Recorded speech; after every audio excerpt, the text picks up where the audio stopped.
FM. Eyewitness News. Be there as it happens. City News.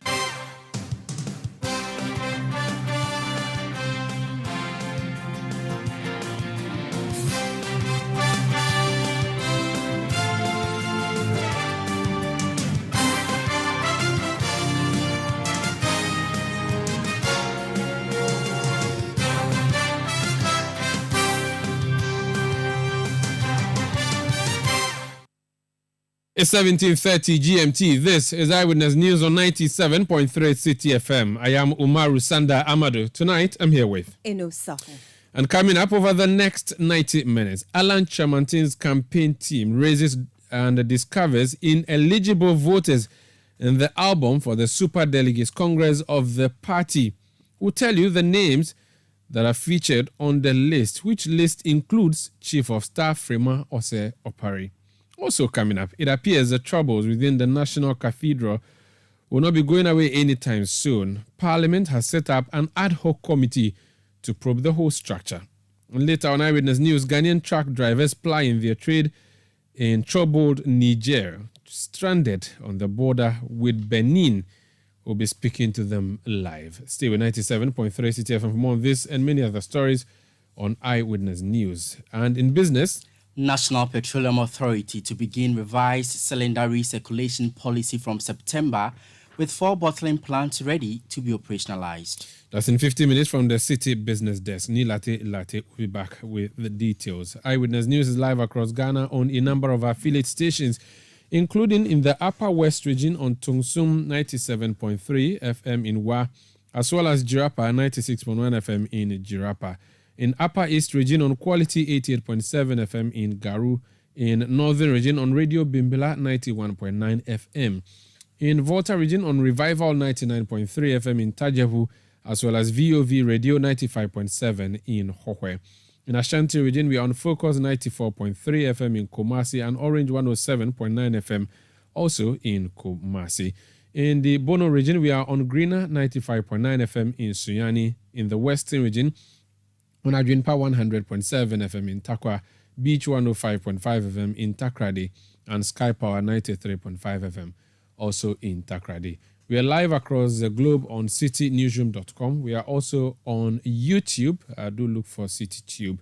We are on Facebook. You can join us. The show is interactive.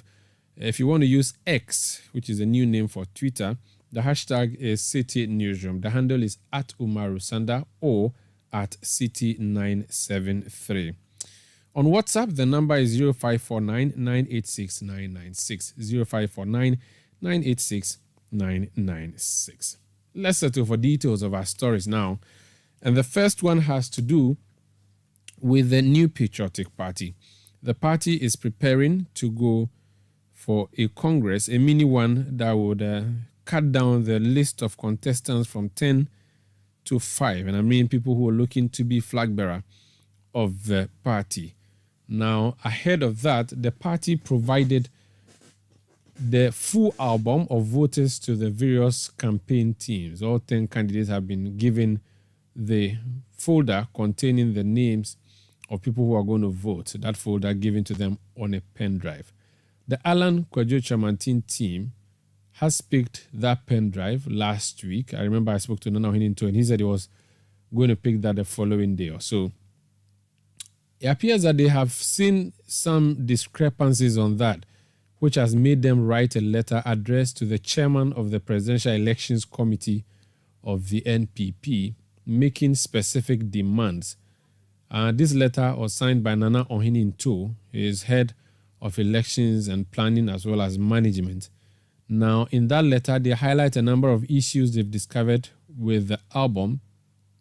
They talk about an audit of the register for eligibility that they conducted and which they believe has resulted in the discovery of problems. Let me read excerpts of the letter for actually, let me rather go on the phone lines and understand exactly what the party, the group, the campaign is trying to do. One of the frontline campaigners of Alan Kwadwo Chamantin is a member of parliament for Botiano, English Yaman from is Honorable Sylvester Tete. Honorable, you're welcome to Eyewitness News.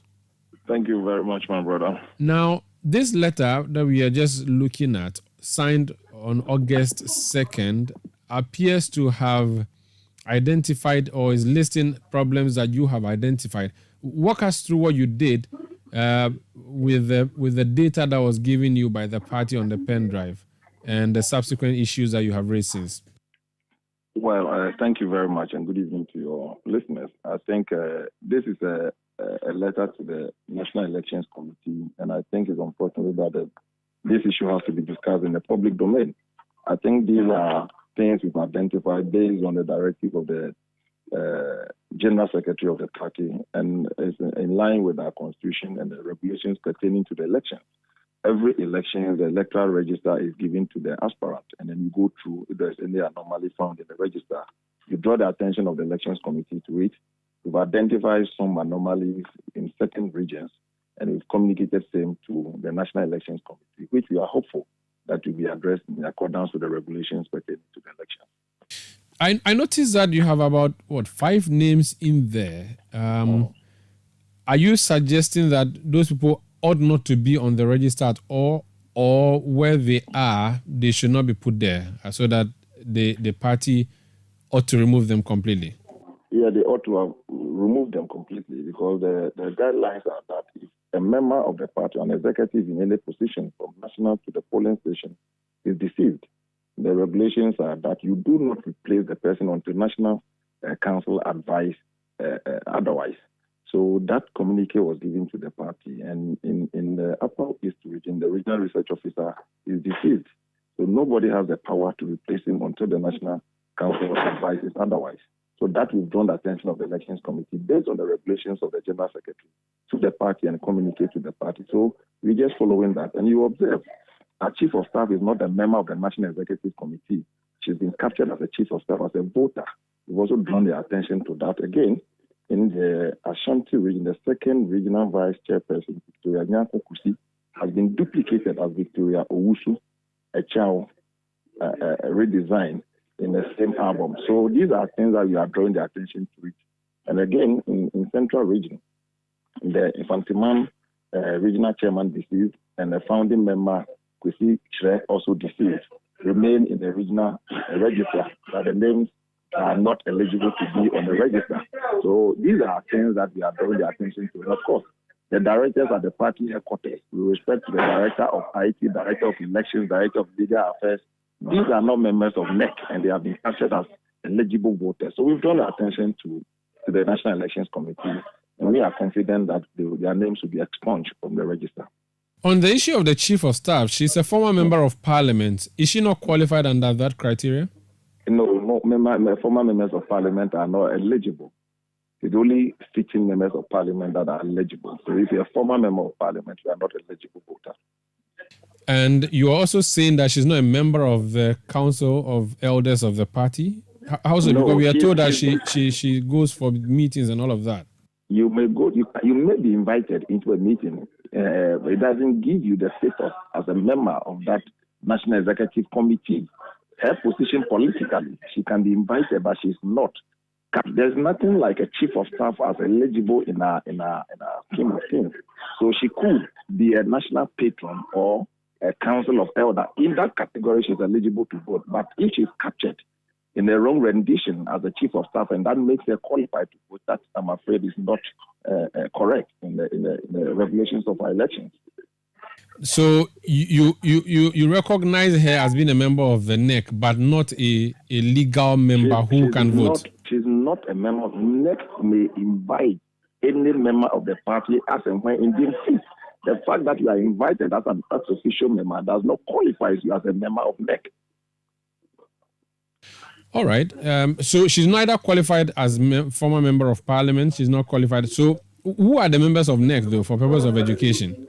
Yeah, for purpose of education, the constitution of our party is clear. All national executive members, all regional chairmen, founding fathers, these are members of NEC. It has been stated categorically, and no place has been mentioned of a Chief of Staff.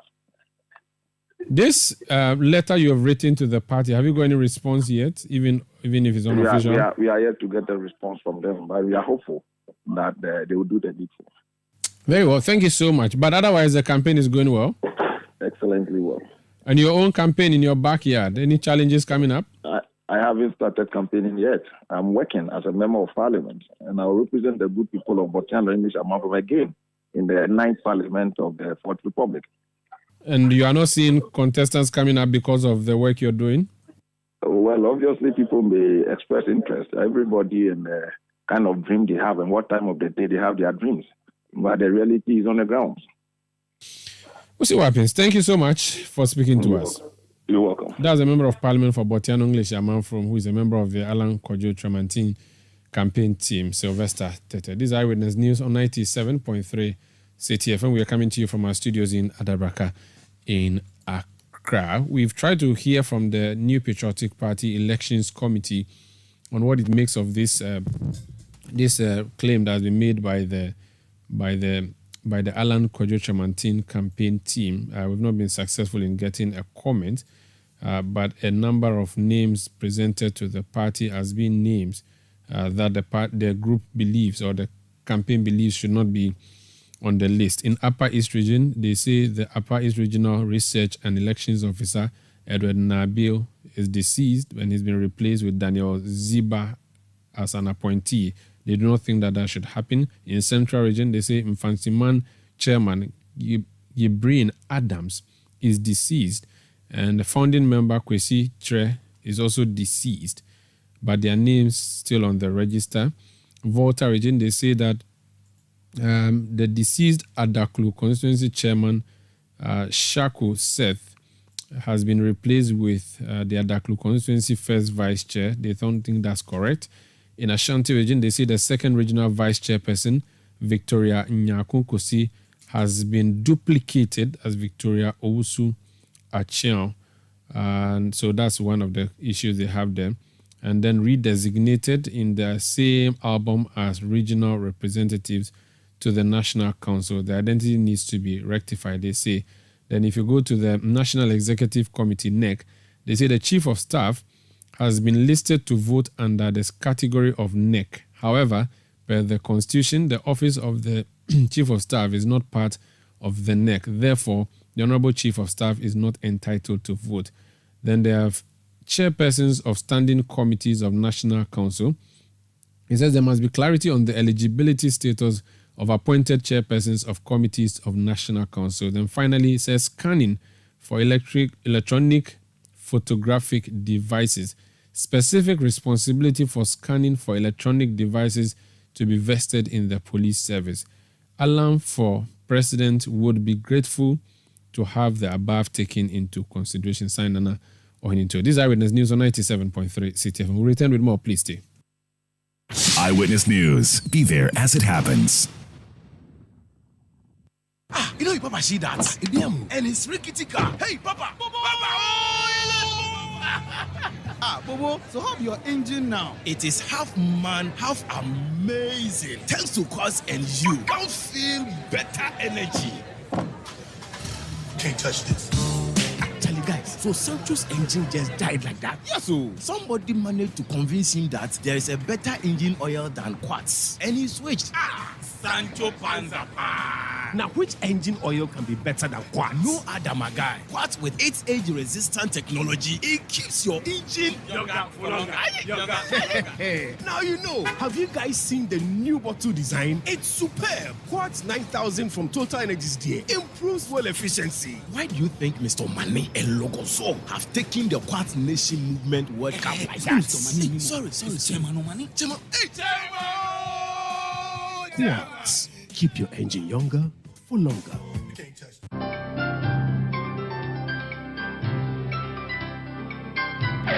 Using a condom will protect you and your partner from HIV, STIs, and unplanned pregnancy. Condoms are an effective way for protection against HIV infection. Don't take risks. Use a condom every time.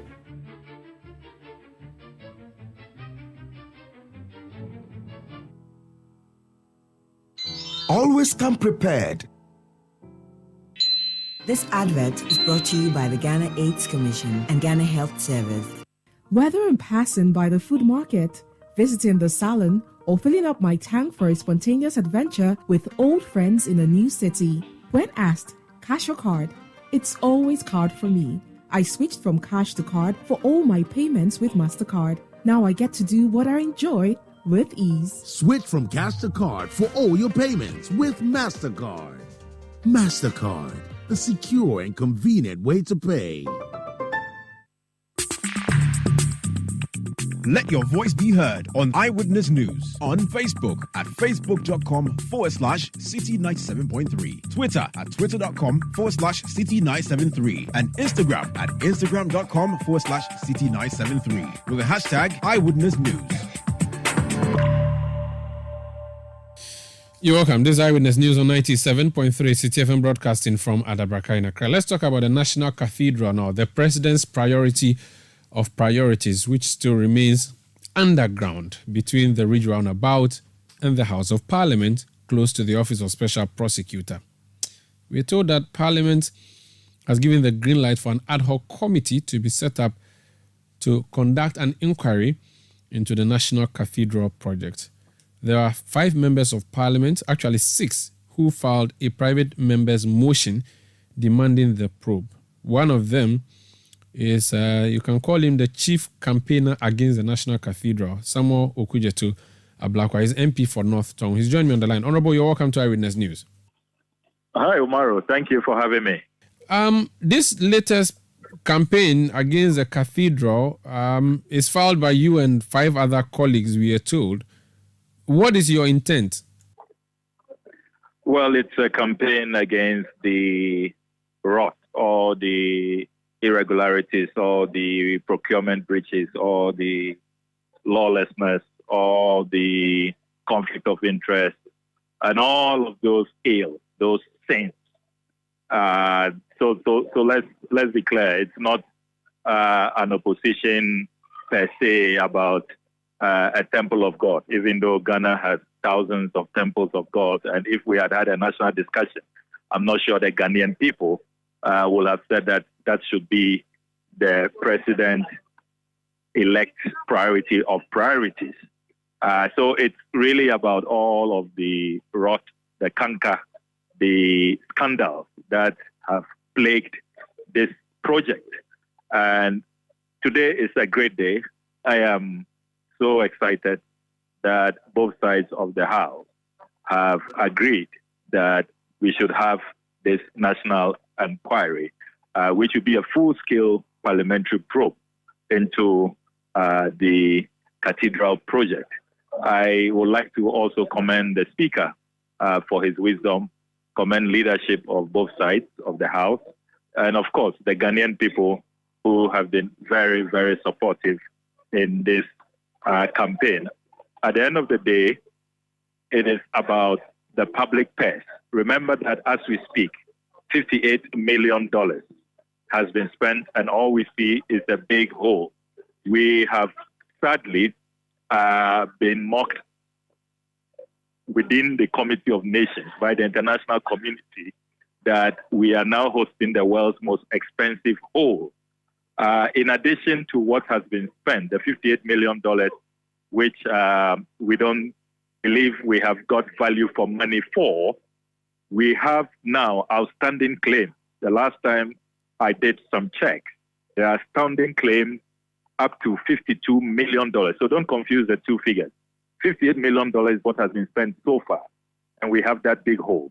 Now, because of how terrible the contract is, there are all kinds of accruals, suspension claims, interest payments, and all of that, as the project has stalled. Remember that for more than 17 months now, the project is not going on. Now, accruals run into $52.2 million the last time I checked, and it's still rising. That is why a couple of months ago, I called on the president to abrogate the contract so that we can cut our losses. The president refuses to listen, and the liabilities continue to increase. Then you need to also consider the fact that, Umaru, this has been the most reckless model adopted for any national project. Why do I say so? There have been massive demolitions. The Scholarship Secretariat was demolished. The Passport Head Office was demolished. Judicial Training Institute was demolished. Judges' bungalows were also demolished, leading to a prominent appeal court judge retiring in protest, resigning in protest. Then you also have the Malian ambassador, whose residence was demolished. As we speak, the Malians are piling pressure for a replacement of their ambassador's residence, which could degenerate into a diplomatic role. Then we also have private investors, Comsys IT firm, and then Waterstone Realty. Waterstone Realty, they are already in court demanding compensation. Judgment debtor is going to run into millions. The last time I checked, I think they were demanding not less than $20 million. So it's been such a reckless exercise. And I'm not surprised that already prominent priests have resigned from the board of trustees. So if there's any scandalous project in anywhere in the world that requires a probe, it is this project. And I'm glad that Parliament has woken up to its duties. We are the protectors of the pairs, and we are constitutionally mandated to carry out oversight, financial oversight, more specifically. And I'm glad that we are going to begin a full-scale independent inquiry into these National Cathedral matters. Don't forget that there are so many other layers I haven't talked about. The PPA responding to my right to information request, confirming that they didn't have a hand in this project, so no PPA approval, a breach of the procurement laws. Then remember the double identity scandal, which is a whole, kind of worms on its own, the conflict of interest and all of that. I can go on and on all night. I mean, I don't think that there's been any project that has been plagued by scandals like this project. And potentially, don't forget, Umaru, we are talking about the most expensive project ever undertaken in the entire history of Ghana. Not Akosombo, not Tamamoto Way, not our harbors. None of them compare. If you look at the potential already, the $400 million has been way exceeded. If you look at current projections, the trustees are saying they need $100 million just for steel, to import steel alone. I mean, can you imagine what $100 million can do under this bankrupt IMF economy? And then you have all of these people on the sidelines waiting to be compensated, all these buildings, embassy, private property owners who are yet to be compensated. So this project is potentially Ghana's most expensive endeavor. And it's unimaginable that President Akufo-Addo, who told us that he was coming to protect the public purse, it is under his watch that we have such a mess. I see. The Minister of Finance was dragged before the House of Parliament to be probed as to why he should not be removed during the censure hearings. I recall one of the key issues he had to respond to and defend was the payments that were advanced towards the building of the cathedral. If a committee of Parliament and subsequently the whole of the House of Parliament went through that whole censure motion, and based on the vote and how it turned out, you would see that he was not found to be culpable. What new thing are you going to be bringing out now, which you did not bring out when you grilled the minister, who is the man who, polices our public purse in relation to the building of this cathedral? So you recall that the finance minister's vote of censure hearings had a wide array of issues that were before us. I think there were about 7 grounds. And the National Cathedral, his role related to the unconstitutional payments because there was no parliamentary approval. And we contended that it was a violation of Article 178. You cannot spend without parliamentary approval. So that was a very narrow aspect. which, his explanation was not accepted by the House, that he decided to use a contingency vote. This project cannot be contingent. Contingency is something that you don't anticipate, something that is unforeseen, some happenstance, something that just occurs, This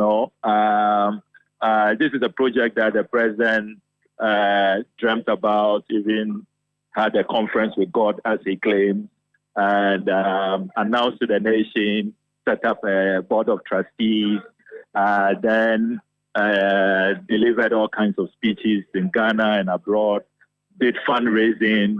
A multiple year project. You cannot classify this as contingency. So even that finance minister's response is still outstanding, that this House is not satisfied with. But that is just one aspect. Now we are going to, if you look at the rendition of this motion, we are talking about the entire cathedral project and all related matters. If you have followed my serialization of all the scandals, right from we won't use public funds to using public funds without parliamentary approval, then you go into how the whole project has gone, the inflationary pricing. David Ajayi's over $30 million that he has pocketed under all kinds of shady circumstances, to all the procurement breaches. All of these matters, including double identity, conflict of interest, and the demolitions and compensation, they all didn't come up under the vote of censure because, for that one, the grounds were very limited. And the finance minister's role was just one aspect in terms of release of funds. But now we are going to look at everybody's role, right from the presidency, lands minister who was spearheading demolitions, to lands commission. We are going to look at all of these contractors and going to really assess the value of work done, to the role of board of trustees, the secretariat, all those who are paid to man that place, the decisions that they made. Then their collaborators in the United States of America. You have Carrie Summers, who is keeping $6 million for no work done. So it has so many layers, so many aspects. It's hydra-headed. And for such a probe, you're going to call so many people. It's also impossible to have just one person, the finance minister, deal comprehensively with these issues. So as for that one, call it a drop in the ocean. We are now going to see the real probe to bring in all of these facets which have been missing, people who have not been held accountable for a long time on this project. And the possible outcomes could be, the possible outcomes of your probe would be that what? The project should halt, or someone should be prosecuted, or what are some of the things? We are to make recommendations to the House. So for now, I don't want to be accused of prejudicing the work of the committee, but we have a wide ambit. We can recommend anything from suspension of work to sanctions, to prosecution, to even referring people to further institutions, and so many things. Because you see, this project is so hydra-headed. Even those who are demanding compensation, we have to know exactly what our bill is, what the total liability is. As it is now, we really don't know. People can't really tell us within the government exactly how much we owe in terms of compensation. The last time the lands minister appeared before us to answer an urgent question, he claimed that everybody has been compensated. Soon after he left, we started receiving calls from the persons affected that they have not been fully compensated. The Malian ambassador, the Comsys IT firm, all of these people are shocked at the pronouncement being made. So we are going to unravel the truth, and then we'll all know as a country exactly how much this project has cost us. Does it make sense to continue? How do we cut our losses? What is in the national interest? And what lessons should we learn? You see, most importantly, I like lessons. Countries develop based on lessons, reforming the system. What kind of governance architecture do we have that allows such a thing to happen? I don't think this can happen in any other country where a president says he has spoken to God and then he decides. At least we know from Bishop Dakewadno's resignation letter that is a president who decided where the project should be sited. How does that happen? It's not subjected to any governance process of approval, no parliamentary approval, no debate, not cabinet, not parliament. The president just decides. We have this imperial, monarchical president who just decides he thinks so is what happens. He then decides that there should be all these demolitions, and he's not using his money. He's using our money, and yet we don't have a say.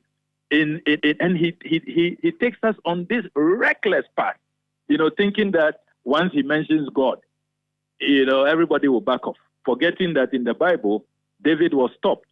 God said that David was not fit to build a temple for him. So we need governance lessons moving forward and how to reform this whole governance architecture so that we don't have a president one day who says that he has also heard a voice from Tigari or a voice from Nogoko and has decided that he's going to set up some national shrine and then goes on a demolition spree, and then we end up with all of these losses, this total chaos. As we speak now, the replacement of these judges' bungalows, the costs involved, Judicial Training Institute, that the judiciary says they need $50 million. Think about that. $50 million to replace the judicial training. So what kind of system are we running? What kind of governance are we running? That one man can just decide to saddle us with all of this debt. And he just walks away. And we have to live with the consequences. Judges don't have bungalows. Ambassadors can't find their residence. Private developers have lost their investment. Scholarship Secretariat is no more, despite all the great history associated with Scholarship Secretariat. Other jurisdictions, they'll protect that property. It will be almost like a UNESCO heritage place, because of all the people who have received government scholarships and what they have come to do for our country. All of that history is wiped out. It's gone. Passport office is all gone.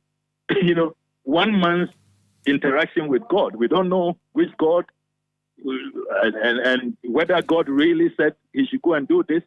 How do we verify? And yet that is what we are living with. So we need to seriously learn lessons, come up with far-reaching recommendations, which will prevent this from recurring in the future. Any decision on when you are going to start sitting? And I'm not sure you are part of the committee. So when is the committee going to start sitting? Why are you saying that? Okay, because you sponsored the motion. I don't know if also you are also part of the committee. I'm not sure. It's most likely that I'll be part of it. Most likely. Okay. Everybody in Ghana knows that the work I have done on this matter. Oh, I thought because you are the petitioner, you should not sit in your own court. That's what I thought. No. I moved the motion. Nothing stops me. Nothing in our standing order stops me from serving. That's fine. On the committee. But the membership has not been settled on yet. No, we expect the House is on the brief suspension now. When the Speaker returns, we expect the membership to be constituted. And then it's likely that we'll start sitting during the break. Okay. So probably in a few weeks. We hope you put it on live TV so we can watch. Please beg your chairman to beg the speaker so that we can get to watch it live. I agree with you. I'm on all fours with you on that. It has to be live. There's enormous public interest. Thank you. And it has to be open. It has to be transparent. Thank you so much. That's the Honorable Samuel Kujeto Ablakwa. He's MP for North Town and one of the 6 members of parliament who have requested that the House of Parliament sets up a committee to investigate the National Cathedral, which motion has been accepted by the Speaker, and the fine details will be coming out in the coming hours. This is Eyewitness News on 97.3 CTF. Talking about the Speaker, I know you have a story on him, don't you? Yes, I do. So the Speaker of Parliament, Alban Bagbin, has directed the Finance Minister, Ken Ofori-Atta, to appear before the Finance Committee of the House with details of the government's debt restructuring program. This follows a private member's motion filed by the Minority Leader, Dr. Kaisala Toforson, and 4 other minority members demanding comprehensive briefing on the exercise. exercise. On 5th December 2022, government launched an invitation to exchange the cedi-denominated notes and bonds of the Republic, ESLA PLC, and Dacha Trust PLC for new bonds, which ended on 21st February 2023. Approximately 85% of holders eligible to participate in the exchange tendered their bonds and notes for a total of 82 billion Ghana cedis tendered and exchanged. The government has, however, announced a new domestic debt exchange program for US dollar-denominated bonds, targeting to exchange $809 million of the denominated notes and bonds. Alban Bagbin, in his ruling, urged the Finance Committee to subsequently present its report on the expected engagement with the Finance Minister on the matter to the House for consideration. You have any intention of amending the motion to rather talk about an update of the implementation of the whole program? Mr. Speaker, no. Mr. Speaker, the situation has nothing to do with update. Mr. Speaker, we need to understand the contours of the domestic debt restructuring program. Mr. Speaker, and the entire debt restructuring program. Mr. Speaker, the restructuring is aiming at something. It is aiming at debt sustainability. As we speak, our debt is unsustainable. We are not in a position to service our debt. That is why we have defaulted in the payment of our debt obligations. So, Speaker, before you achieve debt sustainability, you will need to go through debt restructuring. The contours, the details of the debt restructuring program is what we are requesting of the minister responsible for finance to actually present to us, and not just an update. An update may be that he has successfully restructured A, B, or C, but that is not what we are looking for. We want him to give us a brief. It's because we only have to read in some of the IMF debt sustainability documents for us to understand that we are going to achieve debt sustainability in the year 2028. It's because some of us here are not aware of that information. So when we are debating on those issues, they are handicapped. It is only right that this House get to understand that our debt as we speak is unsustainable, and we are taking step A, B, C, and D to achieve sustainability. And in the period, you have to do A, B, C, and D along the way. And that is why, Mr. Speaker, it is not about update, but he has to present the program, the policy of debt restructuring to us for consideration. So, Speaker, that is all what I'm asking for. I have no intention. Honorable members, I've listened to you. I'll put the question. Those in favor of the adoption of the motion number 29 at page 23 of the order paper, say aye. Those against, say no. The ayes have it. You heard the Speaker of Parliament, Alban Bagbin. Eyewitness News. Be there as it happens.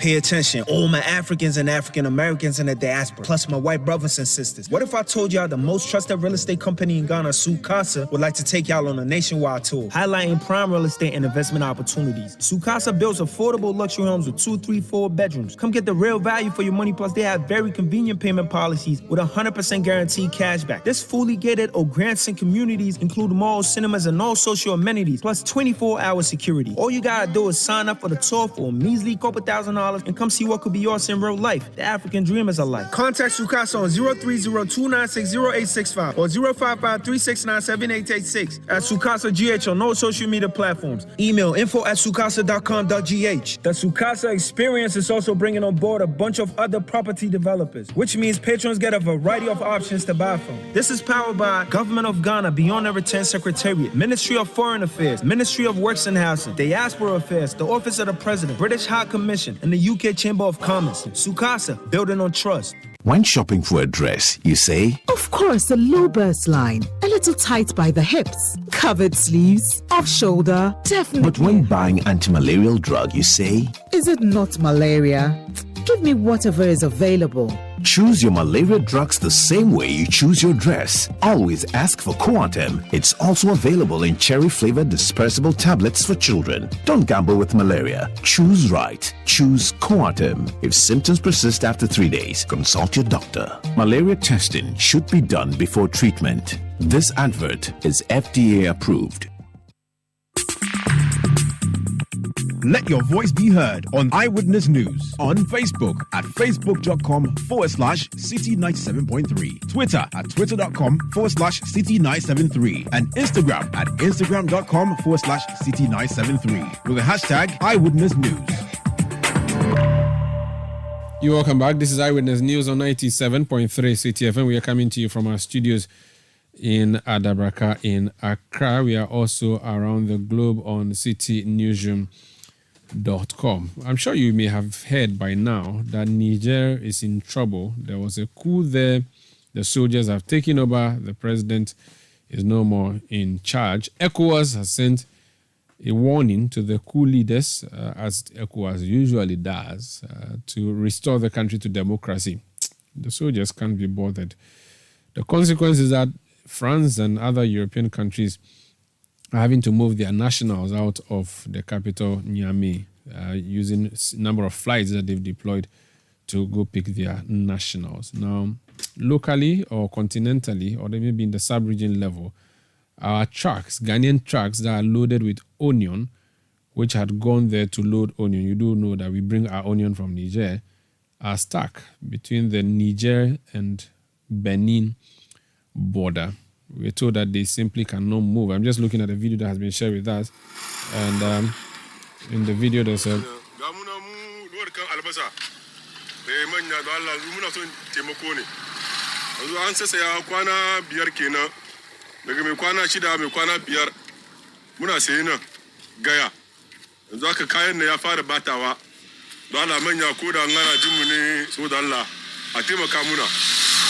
So this gentleman is one of the drivers. He's speaking Hausa there, saying that they have loaded onions from Niger. They are in a place called Gaya.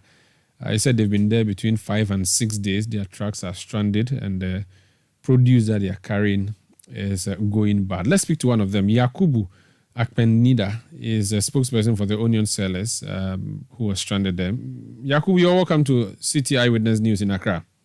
Okay, thank you. Whereabout are you exactly today? Today I'm in Accra. You are in Accra. What do you know about your colleagues? Where are they? Okay, we have loaded our cars from Niger and they are parked at the Benin border. They are now in Benin and they have blocked the place, the border. They have they entered Benin or they are still in Niger? They are entered Benin because Niger border they didn't lock it. Benin border they locked. Okay. So why has the border been closed? Okay, I don't know. Benin, we don't know. They said because of the Niger coup that they did there and they have locked the border. That's why we are hearing from them. Do you know if this has anything to do with the coup in Niger? What? Is it because of the coup d'etat in Niger? I think so. That's why we are hearing from them. What are your drivers saying to you? They are saying that yesterday they said they will open the border midnight. And from there, we didn't hear anything. That is why we are calling the authority to trace it. It's not that the onions doesn't want to delay on the route. It will not. So we are calling on the authorities to help us to see whether the Benin people will allow us to open the border for us to bring our onions down to Ghana again. How many trucks are we talking about? Oh, our trucks are plenty. Our company, our trucks are plenty. There are more than 50. And they are all carrying onions? They are all carrying onions. How regularly do you bring onions from Niger through the routes that you had wanted to use this time? I particularly every week I used to bring like 3 trucks. 3 trucks every week? Our company, we used to bring like 20. And this happens every week? Yeah, every week. I see. So now that it is stranded, what does it mean to the price of onions on our market? Would that affect the price and availability of onion? Now, because the onions have been shortened and the price is going, because if somebody brings more, they are raising it up. The price is going high. Who can solve your problem? We are appealing to our president to help us to talk to the Benin people to see whether they can open the border for us. How about in Niger? Your drivers are not having any problems there, are you? Oh, Niger, that we have passed through there. So as we pass through there, we are in Benin. So now, when they come to Benin, we will not go back there again. Because the way it is, when we joke, it will be, all our property will be destroyed. Even now, the onions now, as it's keeping down, we are even crying. Because the onions, it don't need to be made 5-4 days in the road. All the down one oil to rot. That is why we are even crying. If you come to the market, plenty of people are crying. Not easy. Because of that. Hello? Okay, we wish you all the best. Thank you for speaking to us. We'll return again to see how you are doing and how your trucks are faring. Thank you for speaking to us. Okay, thank you. That's Yakubu Akbenida. He's a spokesperson for the Onion Sellers Association. They are stranded, and he's just explained there that it has nothing to do with the coup in Niger, even though they are stranded on the Niger-Benin border. They were transporting onions to Ghana, and then they got stuck in there, as he's just been explaining to us. This Eyewitness News on 97.3 City FM. Enu, what else do you have? Some members of parliament from the Upper East and Upper West regions have raised eyebrows over the influx of refugees from neighboring country Burkina Faso in their constituencies and surrounding areas. The lawmakers say the Burkinabés who have been forced to seek refuge in Ghana due to the jihadist attacks in Burkina Faso are engaged in unfavorable practices which pose security threat to their constituents and the nation as a whole. In a statement on the floor of Parliament, the Member of Parliament for Garu Albert Akuka Alazuga, Sisala West, Mohammed Adams, Sukparu, and the Member of Parliament for Tempani, Lydia Lamisi, urged the government to take immediate steps at resolving the concern. On 8th of April 2023, according to BBC, 44 people were killed in a single attack. AfricanNews.com reported on May 31st that 40 people were killed by these terrorists in different separate attacks. Additionally, on 7th June, just about a month ago, Mr. Speaker, 21 people were murdered, according to France 24. The political instability coupled with its resultant security crisis in Burkina Faso is a disturbing development, which has necessitated the need for citizens of the country to seek refuge in my constituency and other areas around our area. Many a times when these people enter into our countries, we do not have places to keep them for a temporary, perhaps. Sometimes we are compelled to keep them at schools, which is not a good place for them to be sleeping, because we know that our children are also supposed to go to school. And because we do not have a specific place designated for that purpose, we are compelled to keep them at basic schools. Mr. Speaker, this must be taken seriously by the Ministry of Interior and also the National Security Minister. Those were some members of parliament calling on government to check the influx of refugees from neighboring Burkina Faso. The minority in parliament has questioned the authority under which the Bank of Ghana wrote off 32 billion Ghana cedis as a result of the domestic debt exchange program in its financial reports for 2022. The BOG has come under intense scrutiny for making losses of over 60 billion Ghana cedis in 2022. Speaking to journalists, ranking member on the Finance Committee of Parliament, Isaac Adongo, says the central bank does not have the right to write off losses without a parliamentary resolution. Yesterday, I heard Addison say that because of he has written off 32 billion. Is that what he said? Go and read Section 53 of the Public Financial Management. And Section 53 of the Public Financial Management Act is very clear. It says that you cannot write off an asset of the state on the books of any covered or public entity without a resolution of Parliament. Otherwise, Otherwise, ECG will write it off.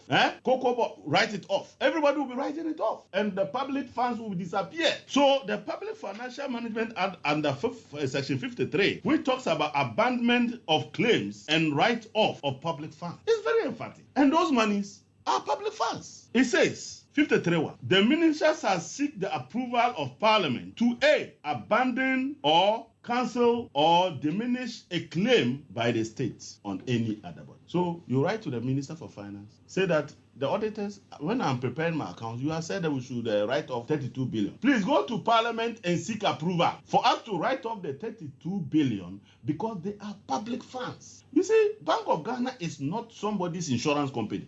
It is not the same as Fidelity Bank or other financial institutions that you can bulldoze your way and write off. These are public funds. They must come to Parliament by a resolution of a simple majority. And the resolution must state the amount involved. It must state how much is written off. The Member of Parliament for Bolgatanga Central also questioned Deloitte and Touche, who are auditors of the Central Bank, for approving the 2022 accounts without a proof of resolution from Parliament. I want to ask Deloitte and Touche, the auditors of Bank of Ghana, whether they saw any resolution from the Parliament of Ghana authorizing the write-off of 32 billion. And on the basis of which they approved the accounts and expressed the opinion that they expressed on the account. When you are auditing an institution, particularly a public institution, you need to be conversant with all its legal obligations and make sure that the accounts and operations are consistent with its mandate. That you saw 80 billion, you have reported that 80 billion was subjected to DDEP. You did not go to the law of Bank of Ghana to find out whether it has the mandate to give 80 billion to the government of Ghana. And yet you say you have expressed an opinion. I have a difficulty with Deloitte and Touche. These are my colleagues, chartered accountants. And they should know that these are legal covenants governing the Bank of Ghana. And you should have known right away that they have breached their own act by giving money to government that is not consistent with their own law. And you should have expressed an opinion on that. You did it. 2, they are busy writing off 32 billion and you did not read the Public Financial Management Act to find out where is the authorization for you to write off 32 billion. And you would have seen that there's no resolution from Parliament. And you would have expressed an opinion on those accounts consistent with the breach of the Public Financial Management Act. You did it. You heard Ranking Member on the Finance Committee of Parliament, Isaac Adongo. Now, MultiChoice Ghana has launched a brand new package dubbed GoTV Super Plus to provide its viewers with access to entertainment, lifestyle, and sports content on over 70 channels. Subscribers can also watch all Premier League, Serie A, and La Liga matches on this bouquet. The GoTV Super Plus package costs 255 Ghana cedis. GoTV self-service platforms include the *759# USSD code and payment options such as mobile money services and bank apps. Speaking at the launch in Accra, the managing director of MultiChoice Ghana, Alex Otri, said the introduction of the brand new GoTV Super Plus was in response to customers' requests for more exclusive content. People have been asking, sometimes I go to our social media platforms to see the comments from subscribers, and we've seen a lot that most of the GoTV subscribers are saying, can't we get, the Premier League that is on DSTV, everybody's watching on DSTV, can't we get the same on GoTV? So we're blessing. We are bringing GoTV Super Plus, which will have all the Premier League matches. So all the big teams in the Premier League, name them, Chelsea, Manchester United, Arsenal, and all that. All their matches in the Premier League, you will have it on GoTV Super Plus. It's just 255 cedis. So if you have GoTV already, just upgrade to Super Plus, and you have all the matches. Starting from this Sunday, actually, the Community Shield between Manchester City and Arsenal, you'll get everything on GoTV Super Plus. You heard Managing Director of MultiChoice Ghana, Alex Otri. Eyewitness News. Be there as it happens. Let your voice be heard on Eyewitness News on Facebook at facebook.com/City97.3, Twitter at twitter.com/City973, and Instagram at instagram.com/City973 with the hashtag Eyewitness News. Get the details. Every significant financial transaction, every market movement, and all the policies that affect your business. City Business News. Be informed. Time now for City Business News on Eyewitness News, powered by your most comprehensive business website, citybusinessnews.com. My name is Ni Latte. Let's settle for the details now. The National Petroleum Authority, NPA, will from September begin the implementation of the revised cylinder recirculation policy. This first phase is being rolled out 6 years after the approval of the model. According to the NPA, 4 bottling plants are ready for takeoff, hoping to increase capacity by 50% by 2030. The NPA adds that the recirculation program will be implemented alongside the current system until a complete phase-out. Deputy Chief Executive Officer of the NPA, Perry Okujeto, has been outlining plans at a media briefing here in Accra. So yes, currently our monthly consumption of LPG is about 30,000 metric tons. If you put that into the math, 80,000, if our bottling plants are able to produce 80,000 cylinders per day, if you calculate that per the current demand, we need to feed the system about 50,000 cylinders a day. So the capacity is enough, and we think that at full implementation, this is just the beginning. Like we said earlier, we've issued 8 licenses. We have 4 bottling plants that are currently being constructed. We're looking to have more bottling plants come up, and the capacity is going to increase. We ourselves are targeting to increase by 50% by 2030. So the issue is starting from September and then growing the value chain as we go along. Perry Okujeto is a Deputy Chief Executive Officer of the National Petroleum Authority, NPA. Away from that, and the business community says the announcement by the Ghana Ports and Harbours Authority, GPHA, to increase port tariffs has the propensity to stifle the growth of businesses.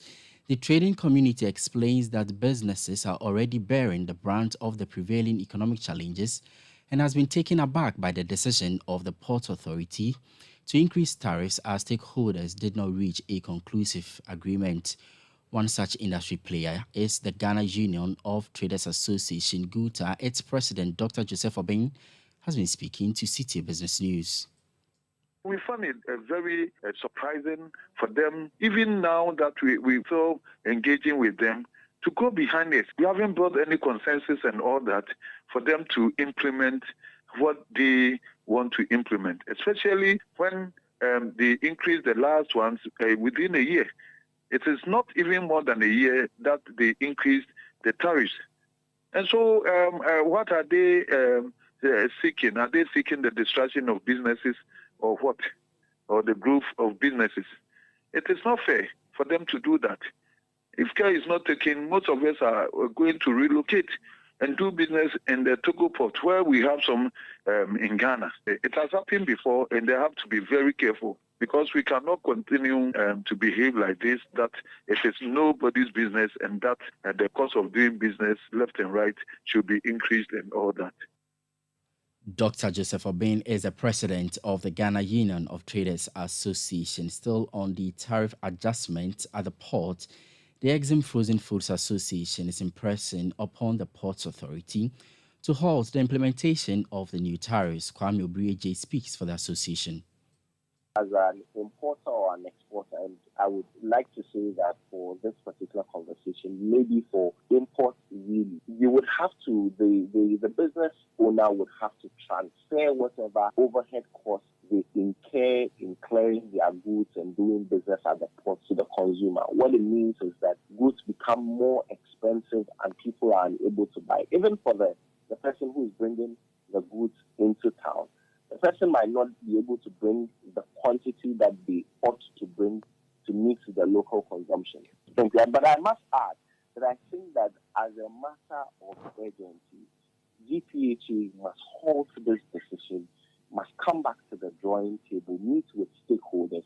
And like we stated in our press release, we were very surprised with how the shippers authorities have handled things, because they are the regulatory agency in the industry. I think that when things like this are happening, the regulatory agency must step in. That is why they are put there as regulators. That is why we pay taxes to them to regulate the space. We need them to be up and doing. That was the spokesperson for the Exim Frozen Foods Association, Kwame Obri AJ. But the Ghana Ports and Harbours Authority has been providing some justification for the increase in port tariffs, citing the present global economic crisis, which includes inflationary pressures and the depreciation of the local currency.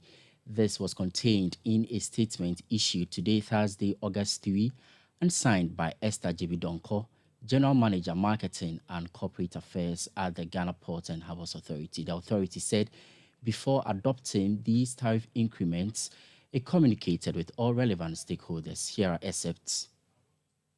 The Ghana Ports and Harbours Authority wishes to clarify as follows that before the implementation of the tariff, there were a series of engagements with the relevant institutions and major stakeholders, including the Ghana Shippers Authority, Ship Owners and Agents Association of Ghana, Freight Forwarding Associations, Ghana Union of Traders Association GUTA, Importers and Exporters Association of Ghana, as well as representations from the transit trading community to gather insights and feedback before implementing the tariff increment. The scope of the review was such that some tariff items were not increased, while others were restructured to address the distortions and lack of clarity in the interpretation and application of some tariff items. The Ghana Ports and Harbours Authority is equally concerned about the low traffic volumes, but there is no reason for the authority to operate at a loss. Our investigation revealed that the decline in cargo volumes cannot be attributed to the authority's service charges. GPHA's charges are a component of the total cost of cargo clearance in the port. It's about 6%. We are currently conducting a study on the individual contributors and their share to total cost of cargo clearance in our port so that together we can engage and find possible solutions. Like all other increments done in the past,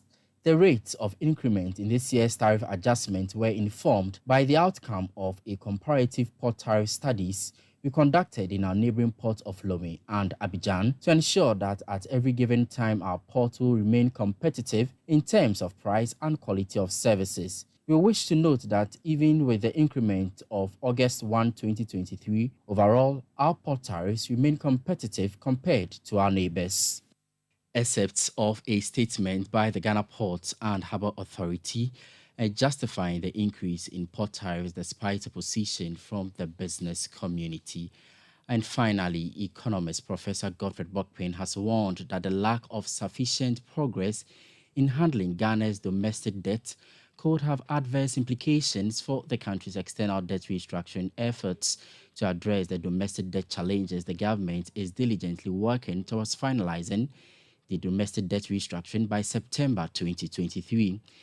The comprehensive plan, as gathered by City Business News, includes concluding the dollar-denominated domestic debt exchange program, Cocoa Bills Exchange, and pension funds by the end of next month. In addition to the domestic debt restructuring, the government is actively engaging in negotiations with the independent power producers to ensure a successful program is implemented as soon as possible. Here is economist and a lecturer of finance at the University of Ghana Business School, Professor Godfrey Bokpin. We've seen government's posture with respect to the first round of the domestic debt testing. What will be critical will be the level of engagement with the bondholders and also a credible plan. That is the only way. Other than that, it's going to be complicated. If the government is unable to make sufficient progress with the restructuring of the domestic debt, it doesn't send a good signal with the restructuring of the external debt, because government under the program is hoping to obtain about $10 billion in terms of debt relief from the external debt restructuring. That's quite huge. Professor Godfrey Bokpin is an economist and a finance lecturer at the University of Ghana Business School. That's all for City Business News on Eyewitness News. It was powered by your most comprehensive business website, citybusinessnews.com. My name is Ni Lati. Up next is Point Blank. Eyewitness News. Be there as it happens. Hey, you ever buy credits where you get up to 20% of your money back before? Make I tell you about Vodafone's demo promo. See, anytime you recharge a demo, you get up to 20%, whether it be short code or your Vodafone cash wallet, or you don't use credit transfer to your number or someone else. And now you be high tech, so you don't use my Vodafone app or any payment app. However you do, Vodafone go send you up to 20% cash back into your Vodafone cash account. Who reload here? Top up your airtime with 5 Ghana cedi or more in Vodafone's demo promotion and receive 20% of your money back straight into your Vodafone cash wallet. Recharge and cash out in the Vodafone demo promotion. Vodafone, further together. You know, you Papa see that? And it's Rickety car. Hey, Papa! Papa! Bobo, so how your engine now? It is half man, half amazing. Thanks to Quartz and you can feel better energy. Can't touch this. Actually, guys, so Sancho's engine just died like that? Yes, so somebody managed to convince him that there is a better engine oil than Quartz, and he switched. Sancho Panza. Now, which engine oil can be better than Quartz? No other, my guy. Quartz with its age-resistant technology, it keeps your engine younger for longer. Now you know. Have you guys seen the new bottle design? It's superb. Quartz 9000 from Total Energies there improves fuel efficiency. Why do you think Mr. Mane and Logoso have taken the Quartz Nation movement World Cup like that? Sorry. Chairman. Quartz. Keep your engine younger for longer. Let your voice be heard on Eyewitness News on Facebook at facebook.com/City97.3, Twitter at twitter.com/City973, and Instagram at instagram.com/City973 with the hashtag Eyewitness News. Eyewitness News. Be there as it happens.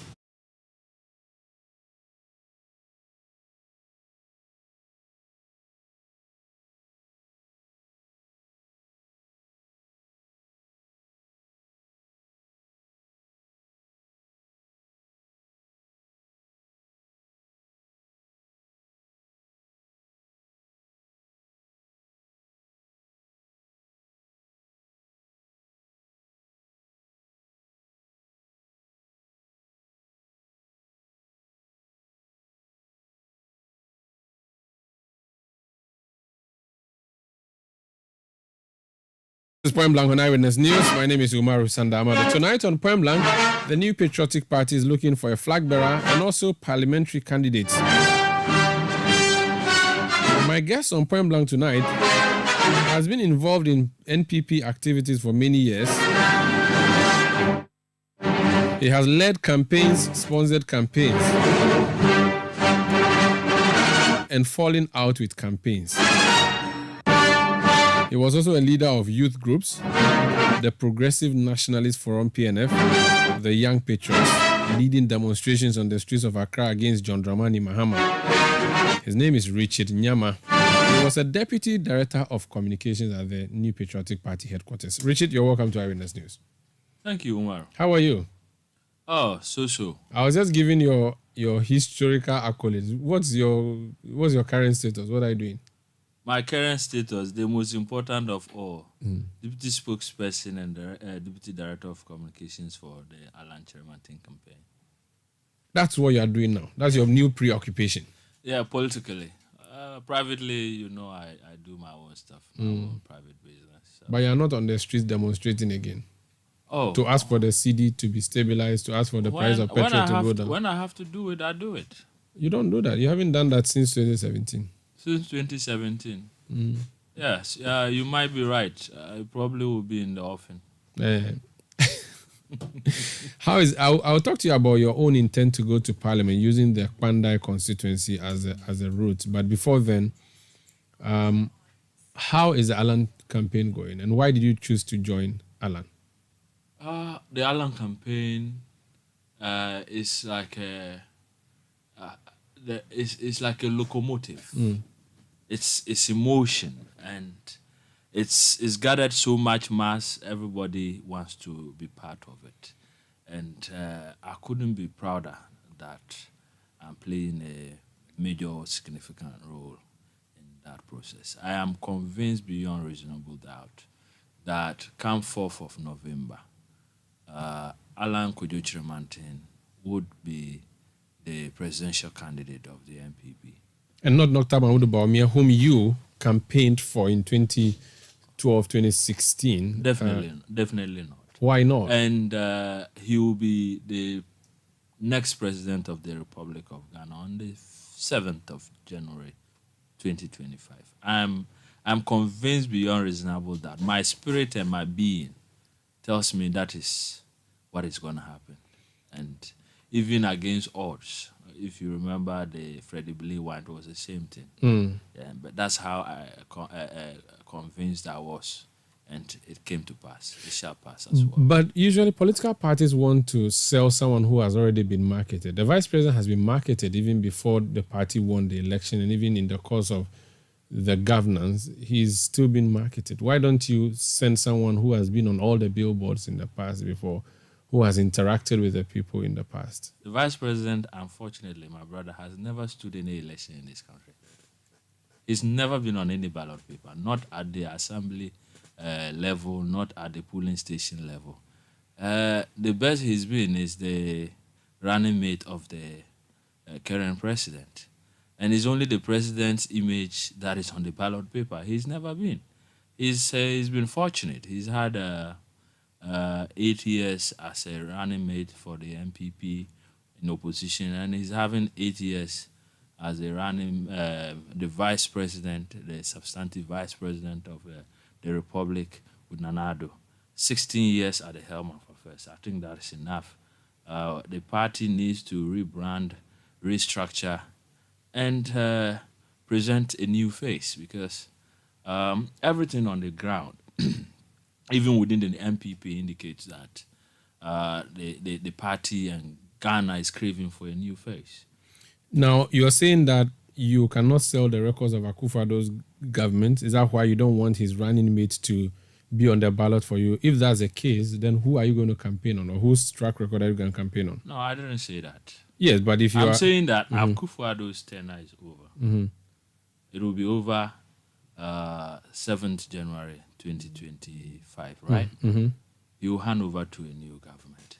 I remember Akufo-Addo in 2007 telling President Kufuor that his tenure is up and he should go with Nkunku Nkaka, albeit pack bag and baggage and go.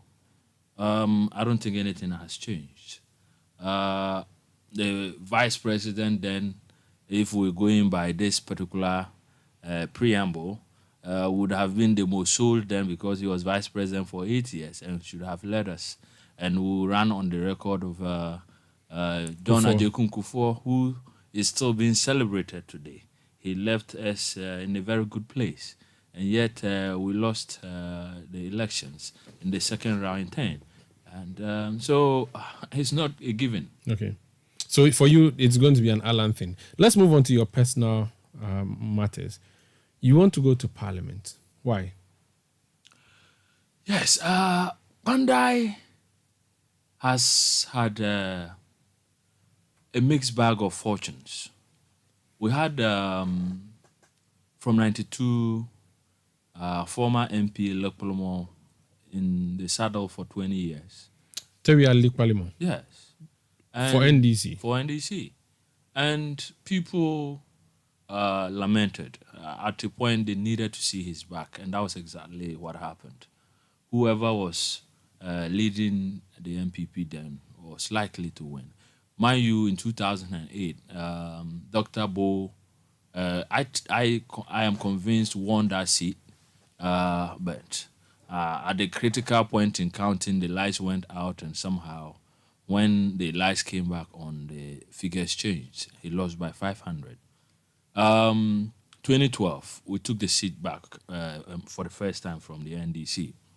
I had contested in 2011, and I lost it to the then candidate who became our MP, Matthew Nyindam, for the first time in the MPP's history in 2012. 2015, we were supposed to go for a delegates conference to elect somebody to lead us. But I took the decision that, considering the fact that we had just won it the first time, 3 years ago from the NDC in 20 years, it wasn't reasonable that I go trying to snatch it from beneath his feet. And so we should consolidate.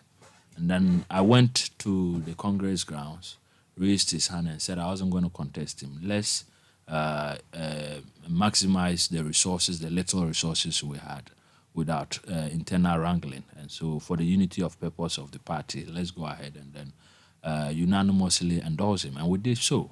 That's 2015. 2019, we still had the seat. So Martin Nyindam won in 2016? Yes, he won in 2016. So 2012 you won, Yeah. 2016 you won. Yes. And And then 2019, we were supposed to have a Congress again. Mhm.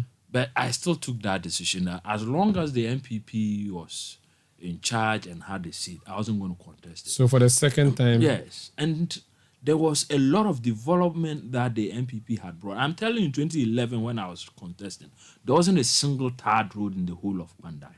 Water was a problem, though we have a lot of rivers running through the place. Electricity was a major issue. Health was an issue. Now, I drive from Dambai, which is the capital of Oti, to Pandai in 30 minutes. Previously, it would have taken me about 4 hours because you're driving on rocks to get to Pandai. The MPP has done all this. We've brought in, we even have a nursing training school. We've extended electricity. We've tarred the town roads in Pandai. It's never seen before. Extended to Bimbila and Willinsea, going to Salaga. We've done a lot of massive development under Nana Danko Akufo-Addo. Okay? And yet, miraculously, we lost the seat.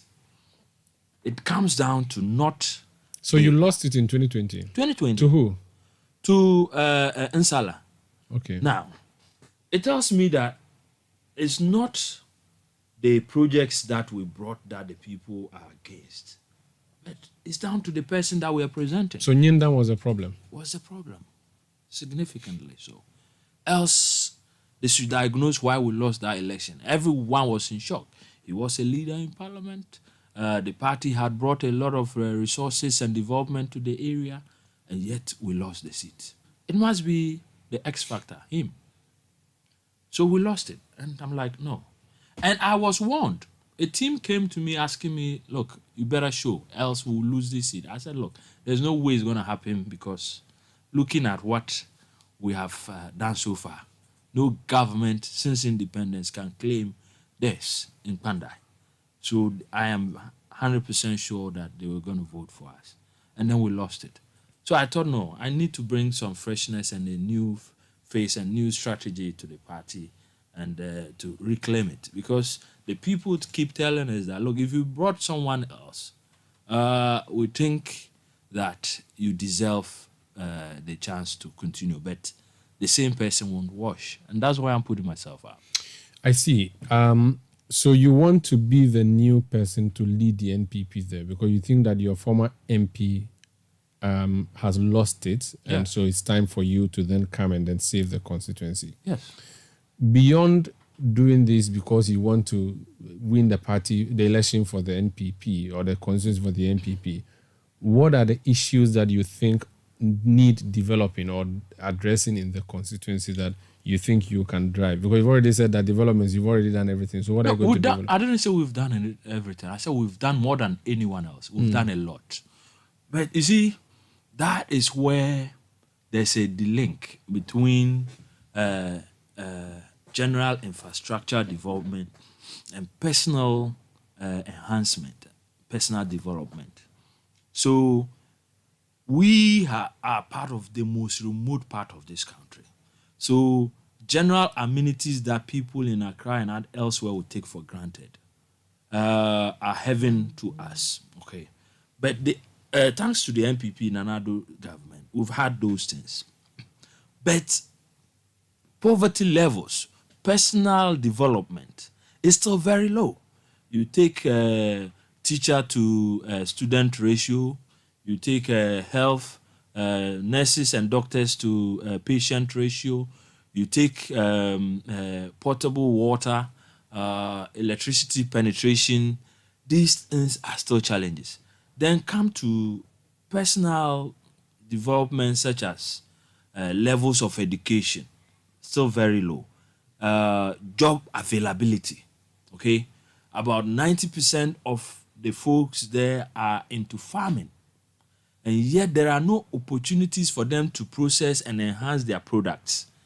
About 70% of the products get rotten at the farm gates because we're not able to cut them to the final consumer. And when we do, it's so at such a cheap price, it doesn't help us.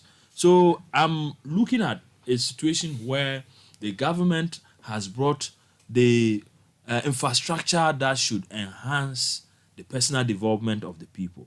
And so my focus is that going forward, we'll have to look at personal development, job opportunities, penetrating in terms of higher education levels, increasing access to healthcare, among others. So that I'll give you an example. As one of the major developments I want to bring to them, knowing that majority of them are into agriculture, is access to agric inputs, okay, fertilizers, insecticides, inputs like. What are the main farm crops that come out of Pandai? Yam, cassava, maize. Is Pandai a district? Yeah, it's a district. Do you have Kufuor made it a district in 2008. Do you have an Akufado district factory? No, we don't. Why? It means you failed the people. So no, that's the reason that you lost the seat. No. And that's why it's not. I'm saying that we couldn't have done everything. No, but one district, one factory. District, one factory. You said you do it everywhere. Yes. We came up to Nkwanta, for instance, in the Oti region have. That's Nkwanta, but I'm talking about Pandai. Pandai, yes. Is there even one in the offing? Is there even one that is being discussed? I have had that discussion with my boss. We are looking at having the same boss you are representing is the one who's supposed to have sent the district there. Yes, he didn't put a factory in Pandai, and you are on his campaign team, and you think that the people vote for you. Since I met him, they have this youth in the industrialization program that he has introduced. That has about 50 across board, where some youth are being trained. He's no more minister for trade. Yes. But there's a program that he introduced at the ministry that is currently ongoing. And through his efforts, whilst he was there and I met him, Pandai, I have been given some slots. In actual fact, single-handedly, I have the highest in the country for Pandai. I wouldn't want to reveal all of it. But strategically, we have even located where we'll have these factories at the farm gates producing. And these are young people who have finished university with certification in agric and some other backgrounds, where we're helping them to improve. But Reggie, my point is that you are supporting Alan Koyo Chamantin. Yes. He was Minister of Trade for 6 years. Yes. Almost 7 years. Okay, 7 years, I think. 6. Yeah, 6 to 7. He left January 7th. Okay, 6 years. So 6 years. You are supporting him. You're going to take him around the country and tell the people to vote for him. And you are going to tout one district, one factory as one of the reasons. It's one of the biggest. In the constituency that you want to run, he has not brought a factory there. Yes. How can you convince your people to vote for him in this primary? It is not only my constituency that has not had a factory. I know, but I'm talking about your constituency. Because first of all, you have to showcase him in the constituency and win his. You cannot campaign for him and win the whole nation and fail your constituency. And I'm saying that out of the whole of this country, getting 50 of the youth starting their own factories, okay, rural industries. I have been given a quota that is about 10% of what is going to the whole of the country. Who gave it to you? Who gave it to you? The ministry. The ministry or the minister? The ministry. Because you work for the minister? No. Because you are campaigning for the minister? I had that. Why did they give it to you then? This is a recent thing because I have made a case. They gave it to you under Katie Hammond? Yes, I made the case of how deprived my area is and the commodities or products that can come out of that place that could be actually processed to that industrial level that will bring returns to not just the constituency but the country. Yam is a major thing. Cassava is a major product. If you remember the starch processing factory that he introduced some time back. Under PSI? PSI, yes. They have all collapsed, haven't they? Yeah, the NDC sold themselves to themselves. They didn't collapse. Are you sure? Yes. Okay. I have challenged what do you call him?